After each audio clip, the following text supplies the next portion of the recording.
ये कहानी है अनुज नाम के एक 12 साल के बच्चे की, जो कि अपने माता पिता के साथ उत्तराखंड के एक गांव में अपने नाना नानी से मिलने जाता है। लेकिन कुछ अर्जेंट काम के चलते उसके माता पिता को वहां से शहर लौटना था। सो अनुज के माता पिता उसे उसके नाना नानी के पास ही छोड़कर शहर को लौट गए और अनुज वहीं गांव में नाना नानी के साथ रहने लगा। एक रोज़ शाम के समय अनुज घर से कुछ दूर जंगल की ओर जाने वाली सड़क के किनारे खेल रहा था। शाम बस होने ही वाली थी और घाटी की खामोशी को ठंडी हवाओं के झोंके अचानक चीरने लगे थे। अनुज अपने घर वापस जाने की बस सोच ही रहा था कि तभी उसके पीछे की झाड़ियों में कोई हलचल सुनाई दी, जिसने अनुज का ध्यान उस तरफ खींचा। और धीरे धीरे वो हलचल एक बेहद डरावनी और दिमाग को सुन्न कर देने वाली आवाज में बदल गई।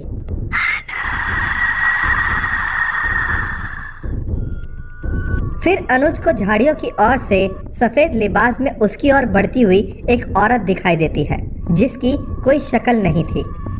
बार बार कोशिश करने के बाद भी अनुज उसकी शक्ल नहीं देख पा रहा था, लेकिन उसके चेहरे पर एक डरावनी मुस्कान और उसके मुंह से आती वो डरावनी आवाज ने मानो अनुज के कदमों को वहीं जमा दिया था।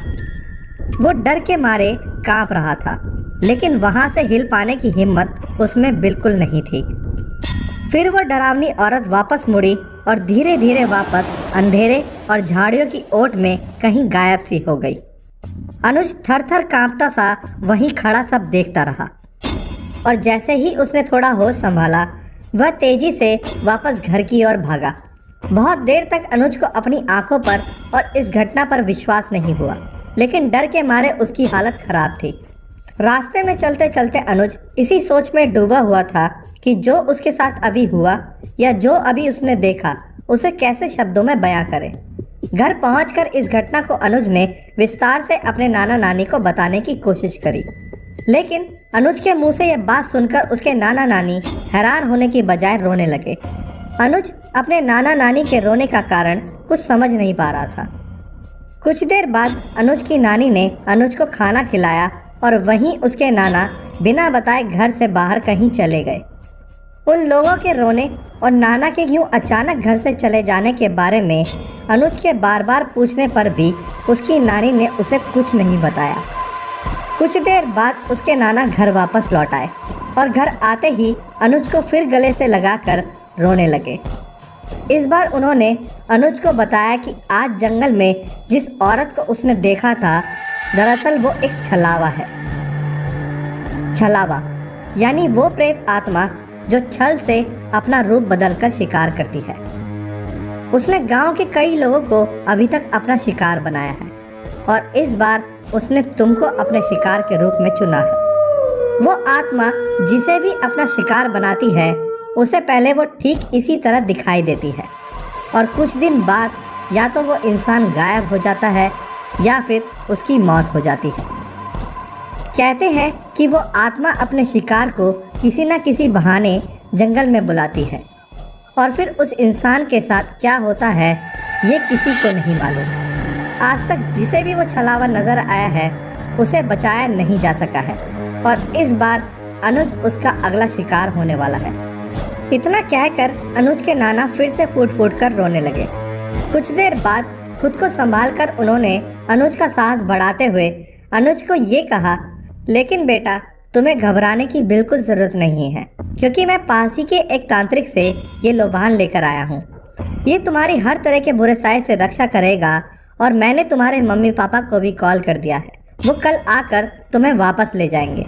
इतना कहकर अनुज के नाना ने उसके कमरे के एक कोने में उस लोबान को जला दिया और अनुज को कहा कि अब कमरा बंद होने के बाद चाहे कुछ भी हो जाए, तुम अपने कमरे का दरवाज़ा बिल्कुल भी मत खोलना। ये कहकर नाना ने दरवाजे को बंद कर दिया। अनुज अकेला उस अंधेरे कमरे में एक कोने में बैठा रोता रहा। उसे कुछ समझ नहीं आ रहा था कि आखिर उसके साथ क्या हो रहा है।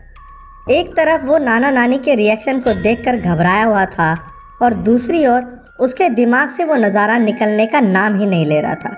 उसके कानों में अब भी वो डरावनी आवाज़ें कौंध रही थी।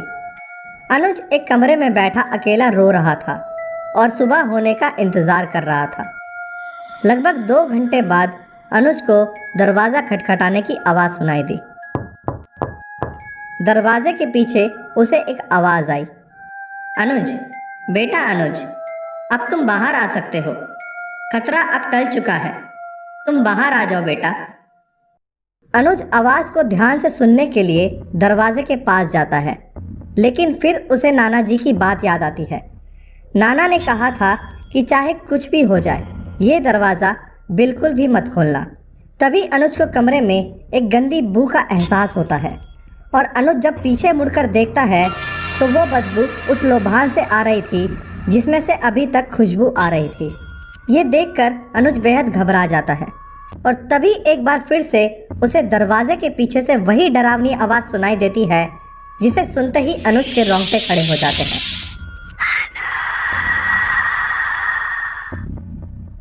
वो डर से कांप उठता है और इसी डर से वो बेहोश होकर वहीं गिर पड़ा। अगली सुबह उसके माता पिता उसे वहां से ले जाते हैं। अनुज के जाने के बाद उसके नाना नानी चैन की सांस लेते हैं। उन्हें ऐसा लग रहा था मानो वो लोग अनुज को मौत के मुंह से बाहर निकाल लाए हों। अनुज के साथ घटित उस घटना को अब लगभग 1 साल बीत चुका था। अब अनुज कुछ हद तक उस सदमे से उबरने लगा था। उस घटना के बाद अनुज फिर कभी लौटकर अपने नाना नानी के घर नहीं आया।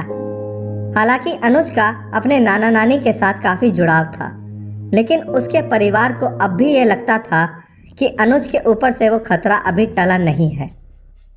इसलिए उसके पिता समय समय पर गांव जाकर उस तांत्रिक से वो लोभान लाते रहे जो उस रात अनुज के नाना लाए थे, और हर शाम उस लोभान को उनके घर में जलाया जाता था। एक सुबह अनुज के घर उसकी नानी का कॉल आया।